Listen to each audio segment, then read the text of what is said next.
கலைஞர் மகளிர் உரிமை தொகைக்கு 2ஆம் கட்ட முகாமில் விண்ணப்பிச்சு இன்னும் 1000 ரூபா உங்களுக்கு வரலையா? கவலை வேண்டாம், எங்கேயும் அலைய வேண்டாம். இதுதான் ஜெயம் ஹெல்ப் சென்டர், உங்கள் உரிமைக்கான சரியான வழிகாட்டி. இப்போ முக்கியமான பொது அறிவிப்பு. கலைஞர் மகளிர் உரிமை தொகை 1000 ரூபாய் இன்னும் உங்களுக்கு வராத பெண்கள் மட்டும் இப்போது மேல்முறையீடு செய்யலாம் அப்படின்னு கவர்மெண்ட் அனௌன்ஸ் பண்ணியிருக்காங்க. இதில் ஒரு விஷயத்தை தெளிவாக நீங்கள் புரிஞ்சுக்கணும். ஏற்கனவே உங்களுக்கு 1000 ரூபாய் வந்துட்டு இருக்கு அப்படின்னா நீங்கள் மேல்முறையீடு செய்ய வேண்டிய அவசியம் இல்லை. தொகை வராதவர்கள் மட்டும்தான் மேல்முறையீடு செய்ய வேண்டும்.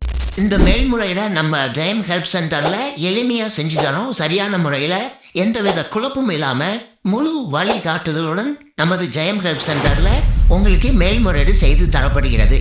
இந்த மேல்முறையீடு செய்ய உங்களுக்கு ஒரு சில டீட்டெயில்ஸ் தேவைப்படும்.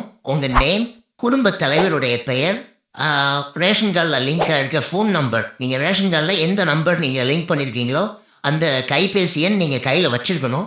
2வது உங்களுடைய ரேஷன் கார்டு, வேறு ஏதாவது டாக்குமெண்ட், அதாவது நீங்கள் ஸ்டாலின் முகாமில் அப்ளை பண்ணும்போது ஒரு ஒப்புகை சீட்டு கொடுத்துருப்பாங்க. அந்த ஒப்புகை சீட்டை நீங்கள் எடுத்துகிட்டு வந்தீங்கன்னா அதை நம்ம அட்டாச் பண்ணி நம்ம அனுப்பலாம். ஸோ மேல்முறையீடு செய்வதற்கு இந்த டீட்டெயில்ஸ் எல்லாம் நீங்கள் கையில் வச்சுக்கோங்க. அனைத்து தகுதியான பெண்களுக்கும் என்னோட ஒரு சின்ன வேண்டுகோள், உங்கள் உரிமையை யாருக்கும் விட்டு கொடுக்காதீங்க. இந்த வாய்ப்பை கண்டிப்பாக தவற விடாதீங்க.